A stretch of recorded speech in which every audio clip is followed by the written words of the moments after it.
एक बार एक बुजुर्ग आदमी एक सफर पर निकला।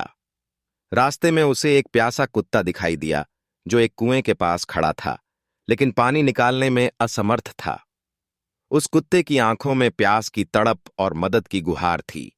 बुजुर्ग ने तुरंत उसकी स्थिति को समझा और सोचने लगा कि इस बेचारे की मदद कैसे की जाए।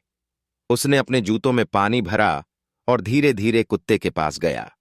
कुत्ते ने पानी की ओर बढ़ते ही अपनी प्यास बुझाने की कोशिश की। बुजुर्ग की इस छोटी सी दया ने न केवल कुत्ते को राहत दी, बल्कि उसे आत्मिक संतोष भी प्रदान किया। अल्लाह ने उसकी इस नेकियों को देखा और उसके सभी गुनाह माफ कर दिए।